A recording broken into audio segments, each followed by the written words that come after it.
Top 5 stocks to buy now, मतलब 5 ऐसे share जिनको जेफरीज ने बोला है अभी खरीदने के लिए। मतलब रिसेंटली जेफरीज ने 5 ऐसे शेयर की लिस्ट निकाली कि उनको बाय रेटिंग दी कि इनको आप अभी खरीद लो। जिनको नहीं पता पहले जेफरीज क्या है, जेफरीज अभी इंडिया का सबसे बड़ा एफआई, इंडिया के अंदर एफआई वैसे भी बहुत ज्यादा है नहीं, और उसमें भी सबसे बड़ा जो इंडिया का एफआई है ये वो जेफरीज है।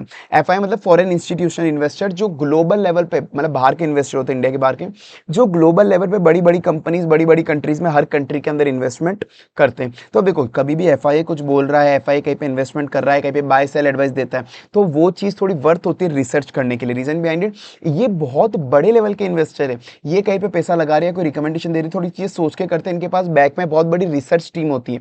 रिटेल इन्वेस्टर के पास इतना डाटा, इतनी इंफॉर्मेशन, इतनी बड़ी रिसर्च टीम नहीं होती है। तो ये अगर कुछ बोल रहे हैं तो उनको एनालाइज करना वर्थ होता है एक बार।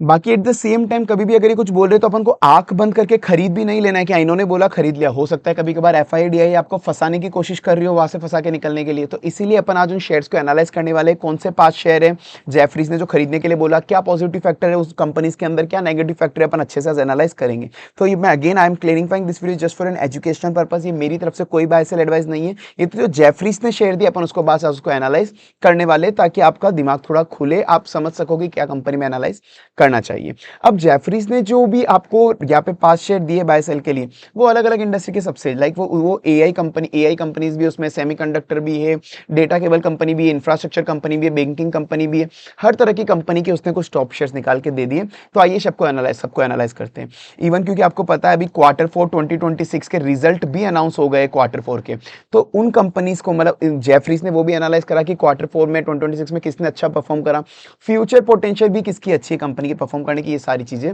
अपन एनालाइज अच्छे से आज करेंगे। तो अब ये देखिए, चलो ये वीडियो शुरू करते हैं। बस वीडियो शुरू करने के पहले अगर आप वीडियो लाइक नहीं करते प्लीज लाइक कर देना, चैनल सब्सक्राइब कर देना, बेल आइकन नोटिफिकेशन प्रेस कर देना, like subscribe bell icon notification, बाकी अपन आगे चलते हैं। तो देखो ये आर्टिकल है जो मैं आपको शेयर कर दूंगा फाइनेंशियल एक्सप्रेस का, और ऐसे बहुत से जितने भी बड़े बड़े इकोनॉमिक्स के न्यूज़पेपर है उनके अंदर भी ये वाला है कि जेफरीज ने कौन से 5 शेयर अभी रिसेंटली बाय खरीदने के लिए बोला है, जिसके अंदर 61% अपसाइड पोटेंशियल है कि 61% तक वो इंक्रीज हो सकते हैं एक साल के अंदर अंदर ही। तो इसीलिए भाई ये मेरी तरफ से नहीं है, जेफरीज की तरफ से है पूरा का पूरा। तो ये मैं आपको न्यूज़ का ये जो लिंक है वो भी मैं आपको शेयर करवा दूंगा। तो चलिए आइए वीडियो शुरू करते हैं। And again this is not a buy sell recommendation from my side.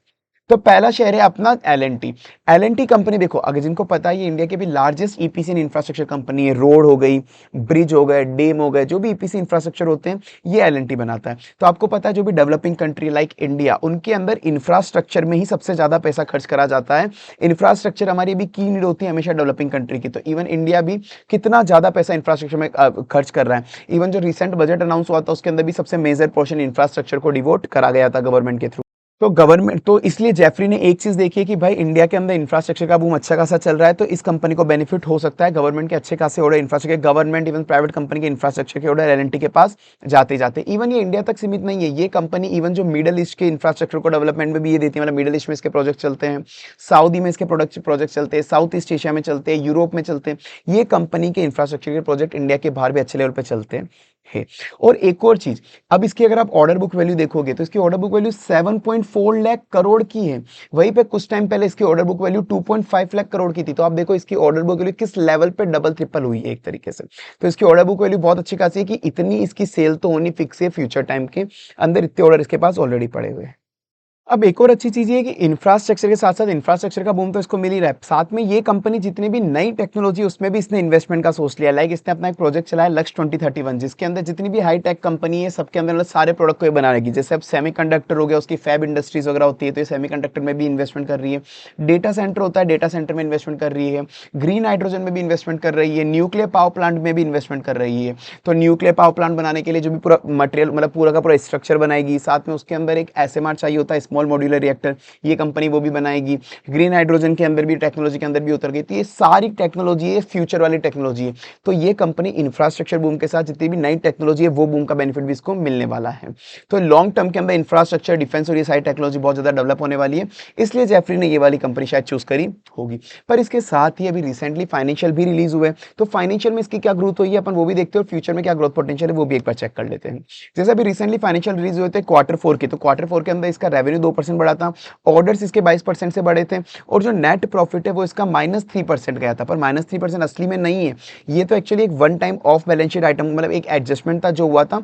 अब ये वन टाइम एडजस्टमेंट अगर आप हटा दोगे तो असली में इसका प्रॉफिट 5% से बढ़ा है रिकरिंग वाला, तो आप ये देख सकते हो। और FY 2026 के अंदर अगर आप पूरे साल भर का देखोगे तो 12% से रेवेन्यू बढ़ा है, 10% से प्रॉफिट बढ़ा है और 22% से ऑर्डर बुक वैल्यू बढ़ी। पर ये तो था कि अभी इसने कैसा परफॉर्म करा, फ्यूचर में क्या परफॉर्म करने वाली है। तो कंपनी का एस्टिमेशन है कि ये कंपनी फ्यूचर के अंदर भी इसके ऑर्डर बुक वैल्यू 10 से 12% से इंक्रीज होंगे, रेवेन्यू 12 से 15% से इंक्रीज होगा, EBITDA इसका 19 से 20% से इंक्रीज होने वाला है। ये इसकी ऑर्डर बुक वैल्यू भी है।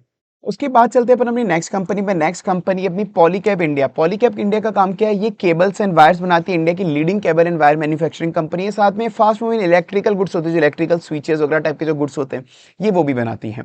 तो अब कंपनी के सबसे पहले फंडामेंटल की बात करते हैं। फंडामेंटल रेवेन्यू प्रॉफिट ग्रोइंग चल रहा है, रिटर्न ऑन इक्विटी 22% अच्छा चल रहा है, पी रेशियो भी इसका इंडस्ट्री के बराबर है, कंपनी ना ओवर वैल्यूड है ना अंडर वैल्यूड है, डेट टू इक्विटी 0.02 चल रहा है, मतलब डेट भी एज सच कंपनी में नहीं है।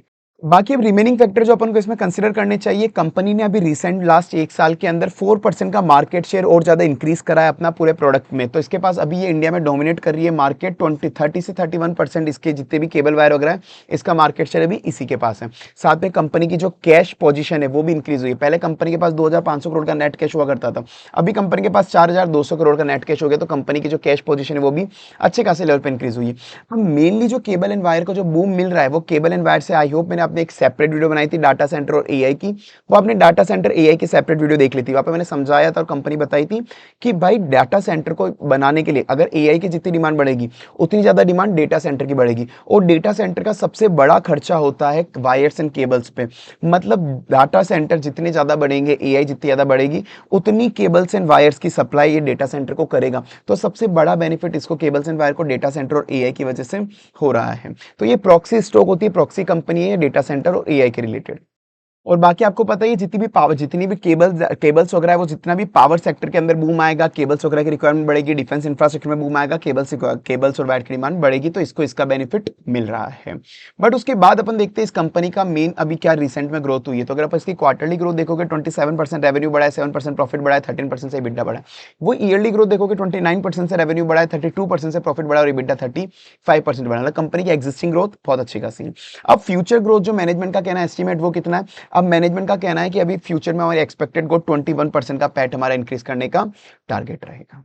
तो ये जनरली इसका पीके पॉलीकैब के रिलेटेड जितनी भी इंफॉर्मेशन थी ये थी। तो ये देखो, वैसे मैं कंपनी के आपको लगभग सारे के सारे जितने भी फाइनेंशियल या अदर फैक्टर है, लगभग जितने भी इंपॉर्टेंट है आपको ध्यान रखने चाहिए, वो सब आपको बता रहा हूँ। पर उसके अलावा भी अगर आपको और भी ज्यादा चीजें डिटेल के अंदर जाननी है तो आप एक काम कर सकते हो, एंजल वन की वेबसाइट रेफर कर लो। जैसे जैसे आप देखोगे ये एंजल वन की वेबसाइट है, इसमें मैंने पॉलीकैब पे आप इसने बता दिया कि एक लार्ज कैप कंपनी है, केबल्स की कंपनी है, केबल्स में डील करती है।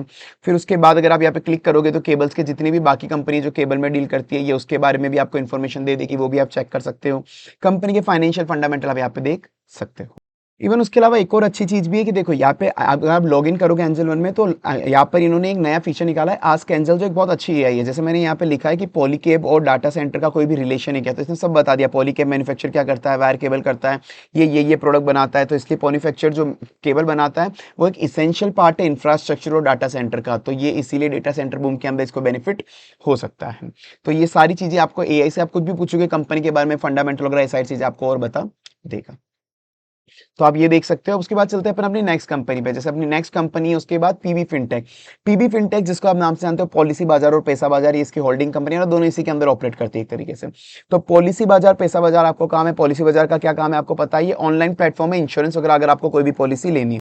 सिमिलरली जो पैसा बाजार है, अगर आपको कभी भी कोई लैंडिंग करनी है, लोन वगैरह लेना है, तो पैसा बाजार आपको लोन दिलाने में मदद करता है। ये इंटरमीडिएरी है, मतलब एक तरीके से दोनों इंटरमीडिएरी कंपनी है। बाकी कंपनी के फंडामेंटल अगर आप ग्रोइंग करो देखोगे तो ग्रोइंग चल रहा है, रिटर्न ऑन इक्विटी 9% पे चल रहा है, पर इसका पी रेशियो बहुत ज्यादा ओवर वैल्यूड चलता है। मतलब फ्यूचर की ग्रोथ इसने ऑलरेडी शेयर की प्राइस में इनबिल्ट कर दी है।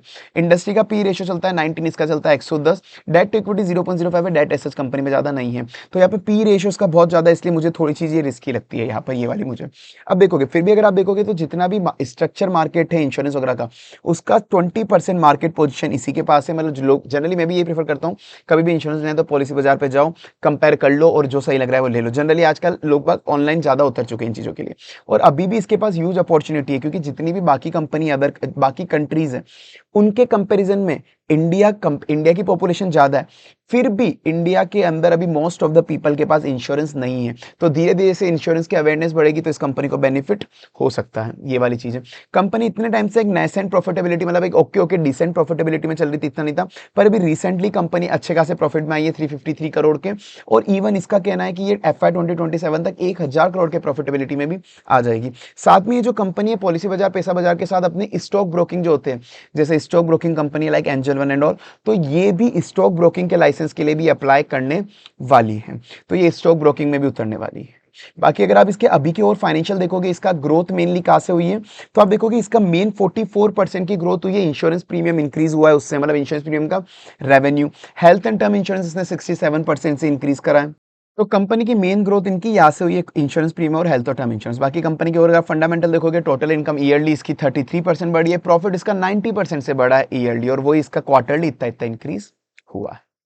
अब उसके बाद अपन चलते हैं नेक्स्ट कंपनी पे, दैट इज कोफोर्स। कोफोर्स एक मिड कैप आईटी कंपनी है, नॉर्मल आईटी कंपनी नहीं। आईटी कंपनी के शेयर वैसे भी अच्छे खासे लेवल पे गिर चुके हैं, पर ये नॉर्मल आईटी कंपनी नहीं है जो नॉर्मल चीजें सॉफ्टवेयर वगैरह नॉर्मल बना के देती, नहीं।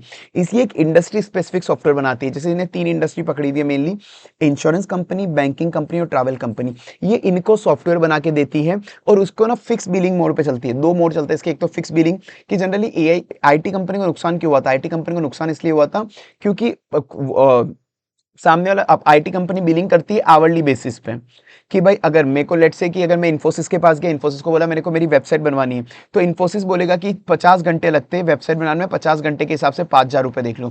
तो अब मैं इन्फोसिस को क्या बोलूंगा, नहीं नहीं, अब तो एआई आ गया, एआई बनाने के लिए आपको 50 घंटे लगेंगे नहीं, अब तो 5 घंटे में आप वेबसाइट बना सकते हो। तो उस वजह से उनका रेवेन्यू कम हो गया। पर इस कोफोर्स के साथ वो दिक्कत नहीं है, कोफोर्स आवरली बेसिस पे चार्ज नहीं करता है, ये फिक्स बिलिंग करता है। या तो मंथली बिलिंग करेगा कि हमको तो महीने के इतने रुपए चाहिए, सॉफ्टवेयर प्रोवाइड करा देगा।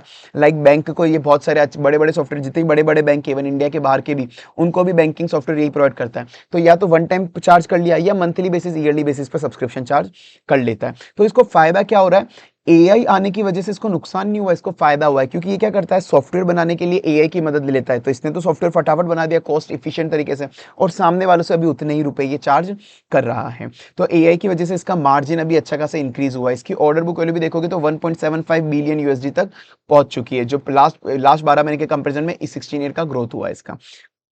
बाकी अब कंपनी के आप फंडामेंटल पर नजर देखोगे, रेवेन्यू प्रॉफिट इसका अच्छे खासे लेवल पे ग्रो चल रहा है, मार्जिन भी इंप्रूव हुई है, रिटर्न ऑन इक्विटी 9-10% का डिसेंट है, पी रेशियो भी थोड़ा और वैल्यूड चल रहा है, इंडस्ट्री का 18 चलता है, इसका 31 चल रहा है। डेट कंपनी में ऐसा है नहीं, डेट 0.05 का है। बाकी कंपनी के अगर आप फंडामेंटल देखोगे, अभी रिसेंटली तो कंपनी का फंड रिसेंटली जब फाइनेंशियल रिलीज हुआ था, इस शेयर की प्राइस एक दिन के अंदर लगभग 10% इंक्रीज हो गई थी, क्योंकि भाई इसके फंडामेंटल बहुत अच्छे आए थे। रेवेन्यू केवल 30% से बढ़ा, पर प्रॉफिट मार्जिन मैंने कहा 144% से बढ़ गया। क्यों? क्योंकि इन्होंने अब एआई को यूज लेके बहुत इफिशिएंट तरीके से काम करना सीख लिया है। इवन ईयरली ग्रोथ 35% और 91% की हुई है इसके रेवेन्यू और प्रॉफिट आफ्टर टैक्स के लिए। तो एआई की वजह से इसको अच्छा खासा बेनिफिट हुआ है।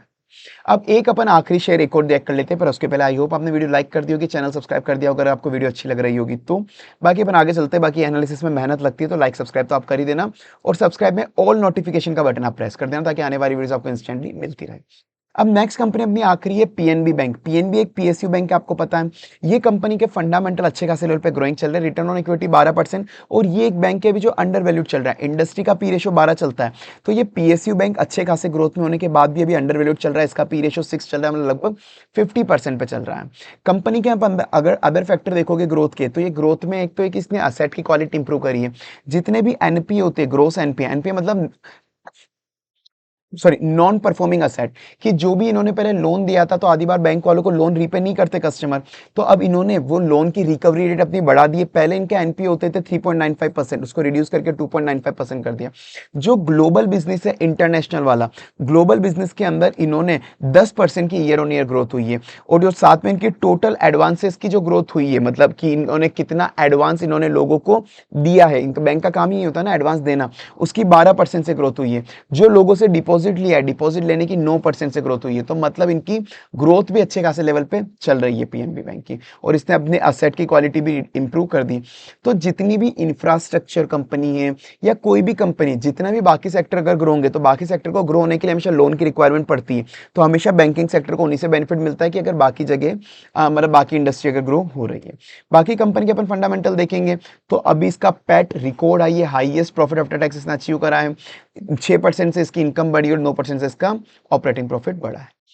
तो ये थे अपने जेफरीज के बारे में बताए हुए 5 शेयर जिसके जो भी पॉजिटिव नेगेटिव फैक्टर थे, चाहे पी रेशियो या कुछ भी हो, वो मैंने आपको एक बार बता दिया था। तो आई होप आपको वीडियो अच्छी लगी होगी। बाकी आपको मिलते हैं अपन बहुत ही जल्द नेक्स्ट वीडियो में। बाकी आप कमेंट करके मुझे जरूर बताना वीडियो कैसी लगी है। कोई भी शेयर के बारे में कुछ स्पेसिफिक पूछना है अदर देन बाय सेल के अलावा, अगर आपको कुछ भी किसी शेयर के बारे में पूछना है, कुछ भी पूछना है, आप मुझे कमेंट सेक्शन में पूछ सकते हैं। बाकी आई होप आपको वीडियो अच्छी लगी होगी। बाकी मिलते हैं नेक्स्ट वीडियो में।